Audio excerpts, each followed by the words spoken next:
I want you to help me welcome the filmmaker, Samantha Smart.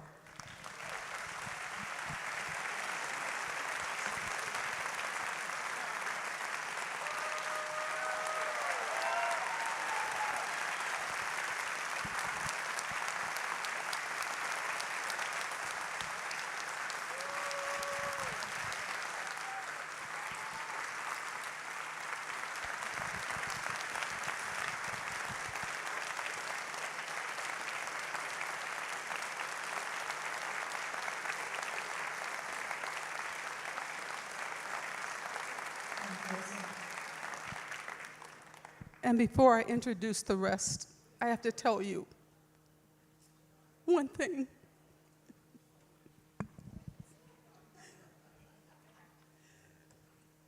So the day that Roger passed away, we didn't know he was going to go that day.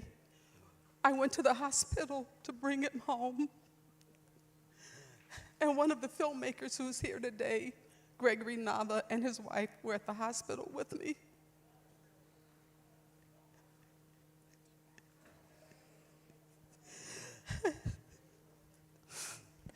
And when the doctor came in and said Roger wasn't going home, it was his last day, we just sat in a circle and held his hand for 4 hours.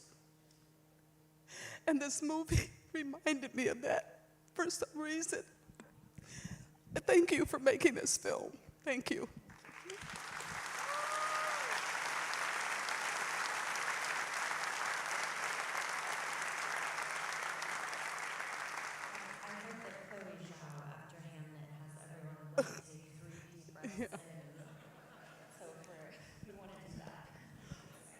I knew Roger was going to find a way to come here today. Anyway, Samantha, let's have a seat, and we're going to welcome out Dr. Eric Pearson. Oh, I forgot, we give you a thumb first. Dr. Eric Pearson, come out. Nate Cohen, we have a tradition here at Ebertfest. We give a golden thumb to our filmmakers. And I'm so happy that he's going to give this one to you today.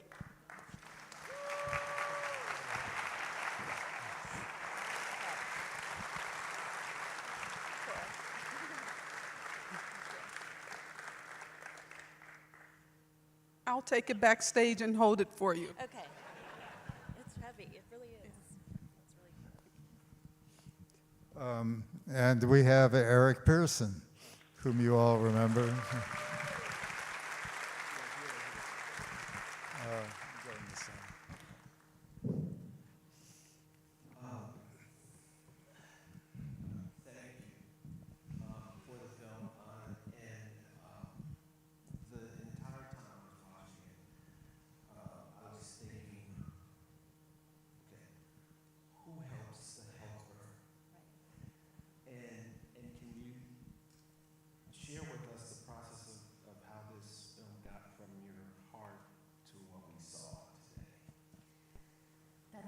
So right on the money. I think, so I know people who do this work. I think music therapy is really important, and creative arts therapists are incredible people.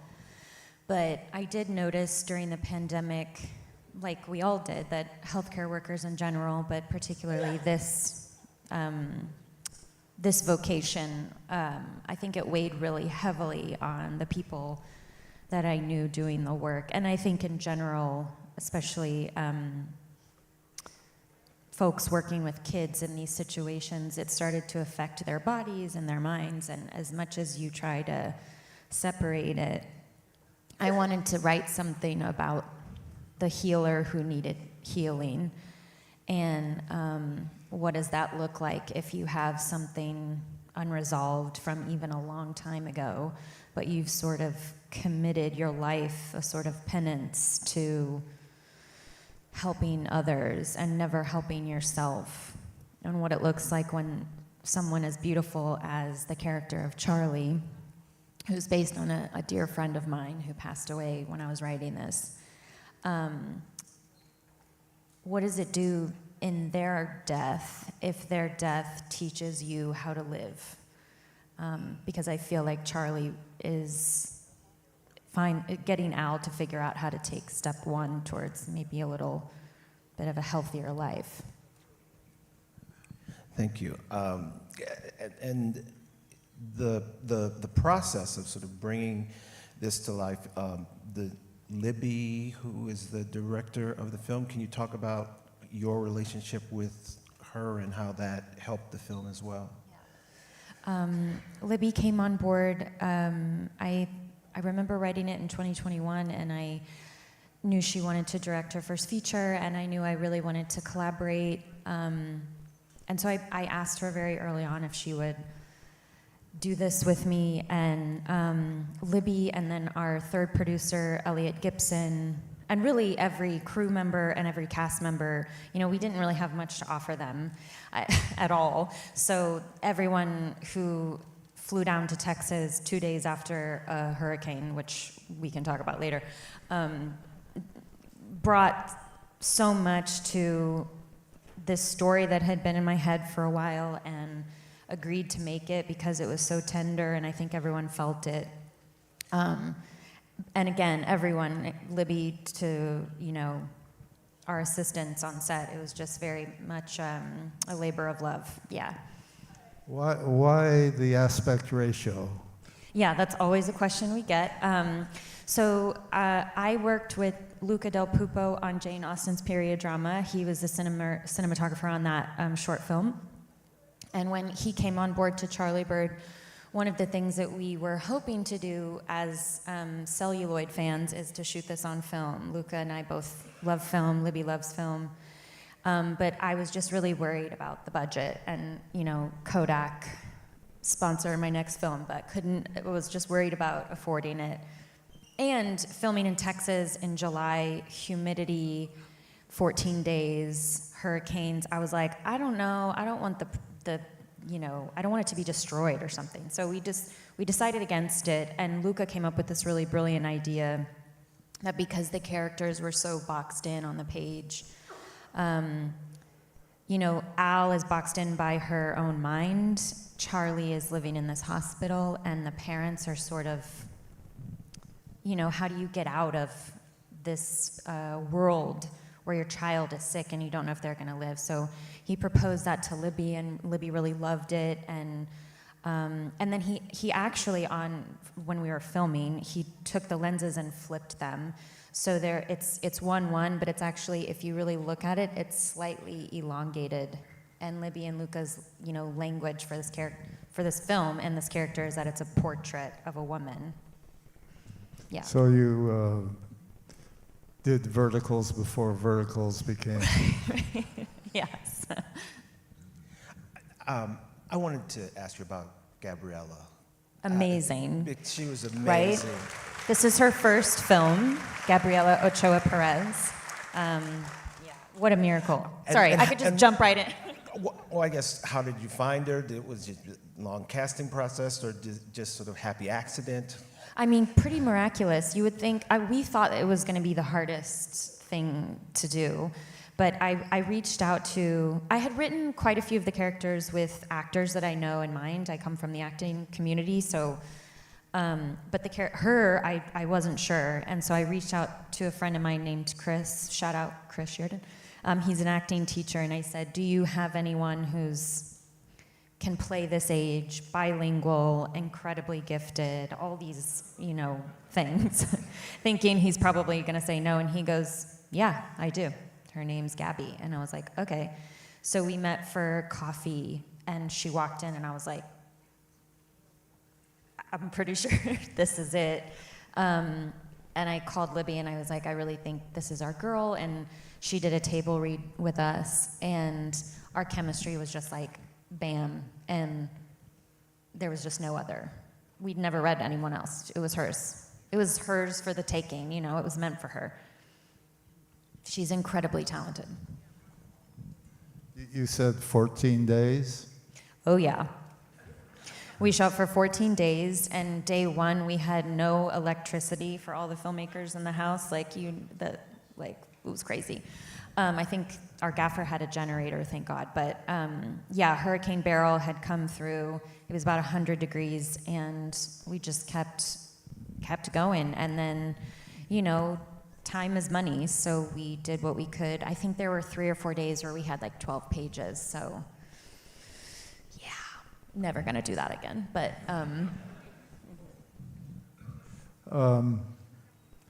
I spent most of the film wondering about your hair. it's slowly recovered, I will say. Yeah, that was written in, let's blame the writer. Who wrote this? I wrote that in because I wanted to telegraph that she would rather damage herself, peroxide her hair, than be honest with who she is and face herself. In the flashbacks, it's explicit that the younger version of her has brown curly hair, so I wanted her to have sort of, she's not taking care of herself, and that was a way to show that. But I don't know if I'll do that again.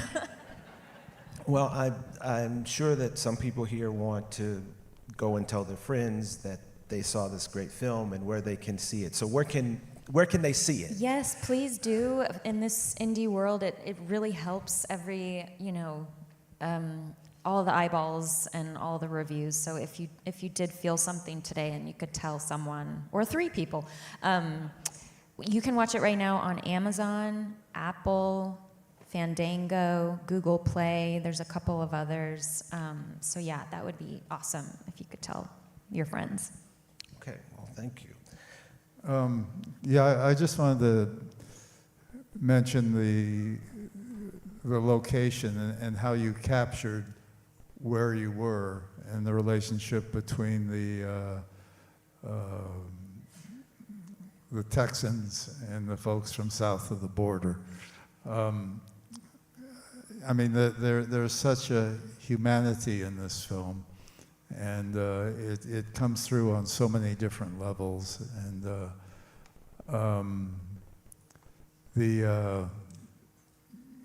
well, I don't know. Can you talk a little bit about the location, about where this takes place? Because you give us, you show it to us, but you don't talk about it. I mean, this whole film is about lack of communication and the ability to try to pull stuff out of people, and but the subtlety with which you portray the culture there, I think, is just extraordinary.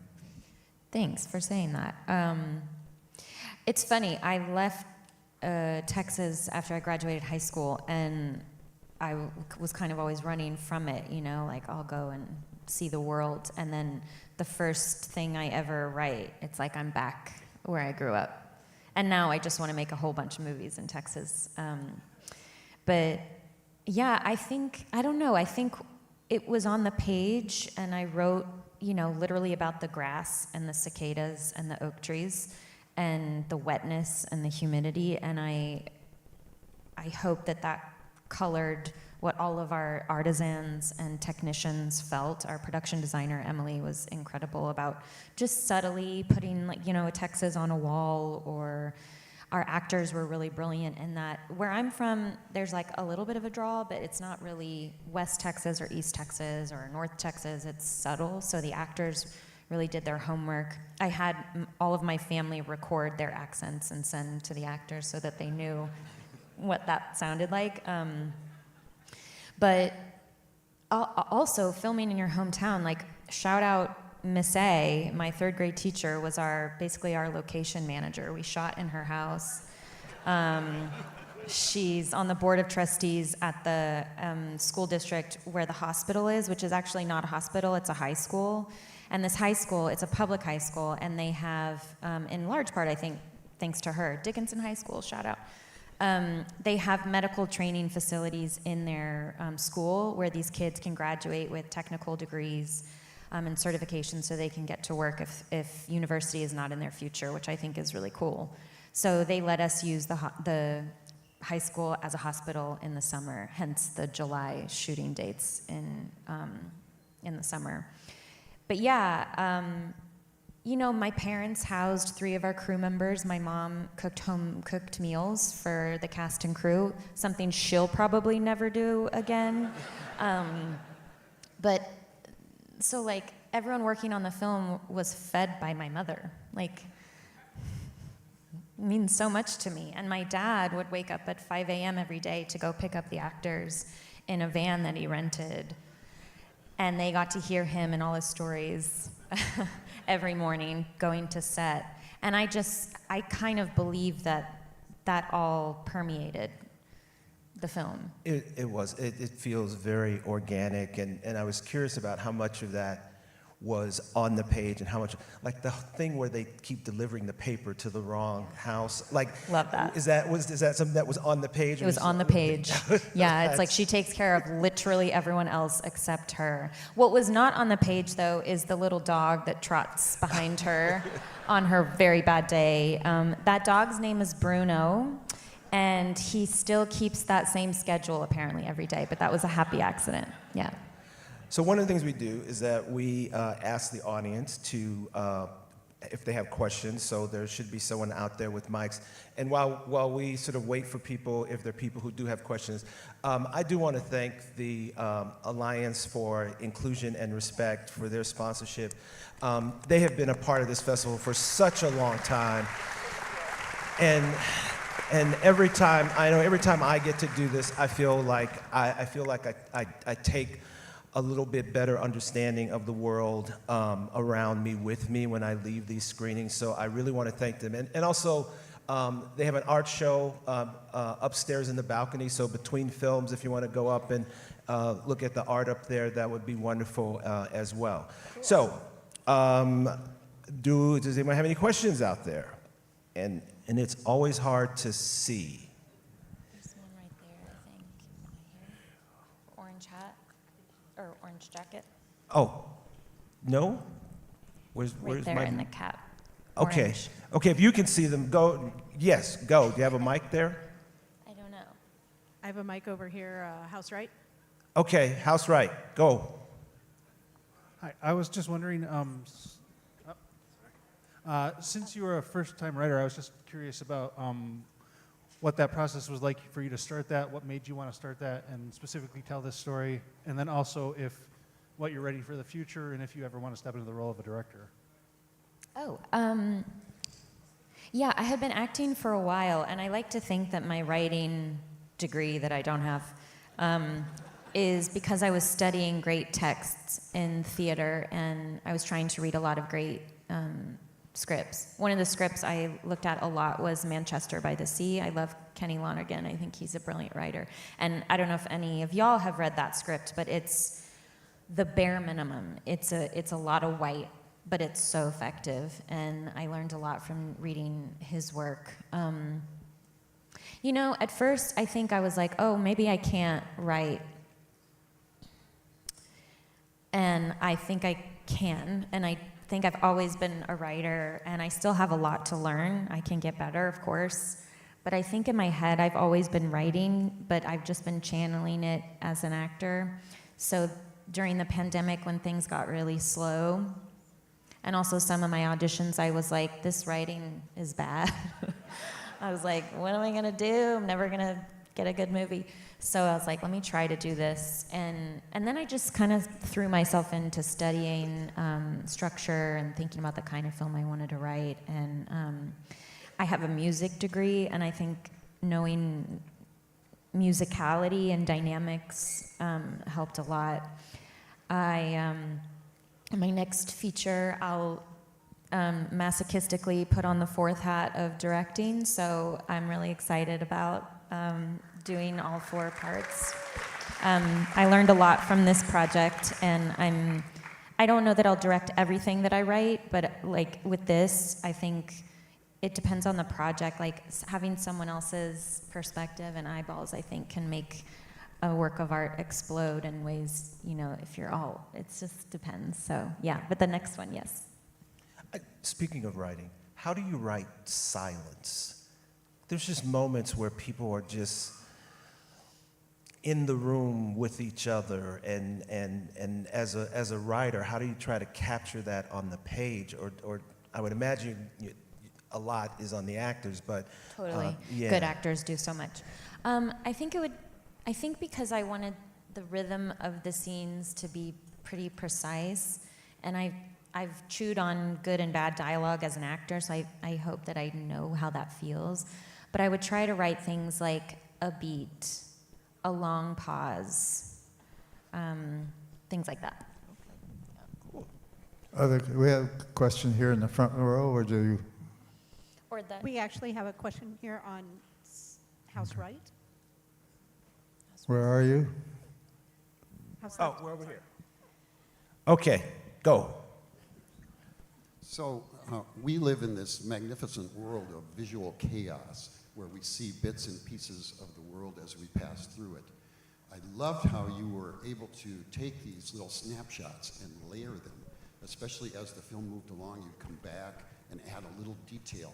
How did you choose which images to include? And I'm particularly thinking of that image of the two bugs. You know, it gave us, you know, there was a sense there, but there's so many images you could choose. How do you pick the ones that you want to include? Well, I think that has a lot to do with our cinematographer, who has an incredible aesthetic. I think what Libby decided to capture, how it was written on the page. For example, when I would go outside of the hospital and describe the bugs and the life outside the windows, that's how Libby and Luca decided to capture it, the sort of the grass and the insects and things like that. But yeah, I mean, Luca's really, really talented, and I think he has a lot of great instincts, and he also just listened to the actors. You know, we would have moments, especially with some of the scenes with Al by herself, you know, he would understand where I was at emotionally and intuitively follow that, and that's, I think, a way Libby really likes to work, so yeah. Is he Italian?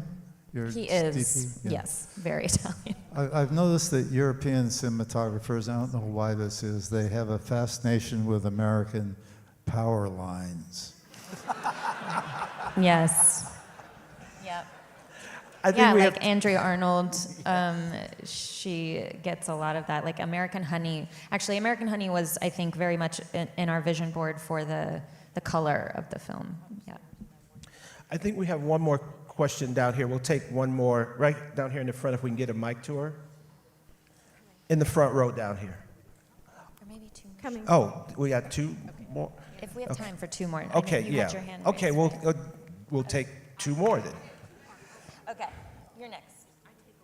Okay.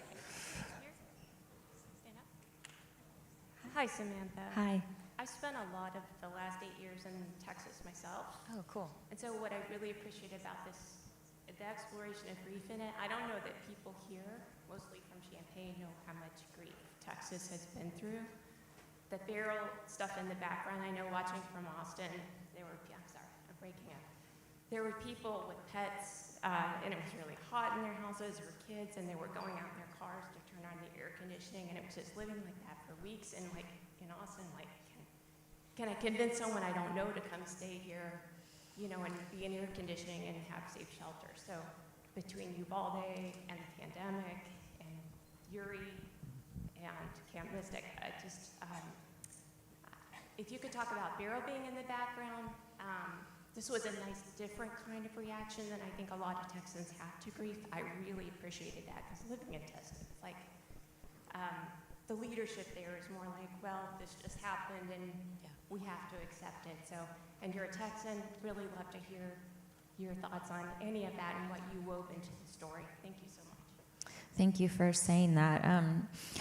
Yeah, I mean, Hurricane Beryl was not written into the script. You know, we were not planning on the hurricane, but in a beautiful way, it's like, it's such a part of Southeast Texas. I mean, I grew up evacuating, depending on how the severity of what was going to be a storm surge and all of that. So I think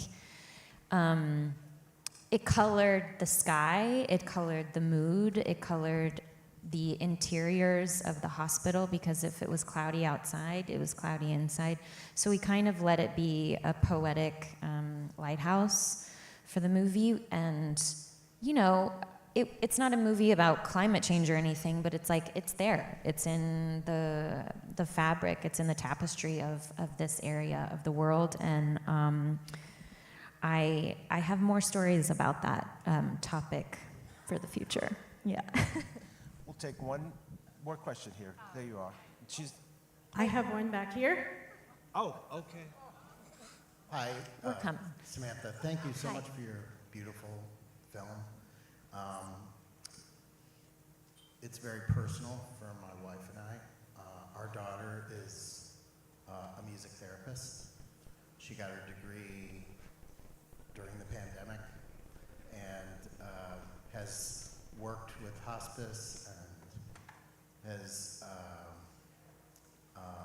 but we also know that how challenging that work has been for her. And thank you for a film that shows us what she does and how difficult that work is and how valuable that work is. How did you decide to make Al a music therapist? How did that come into your writing, music therapy? Well, please tell your daughter thank you for her work. I hope she likes the film. The recognition of this film has been really sweet, but when we get it right amongst music therapists, that's the biggest prize. I studied music, and some of my friends ended up becoming music therapists. So it's as simple as I was very inspired by their work, and I could never do that, actually, but I could make a story about it and highlight it a little bit. So that's what I tried. Okay. Thank you, and thank you all. We got to get prepared for our next film, but thank you very much for coming out early in the morning. Man, what a I great know. start to the festival. So thank you. Thank you so much. Okay.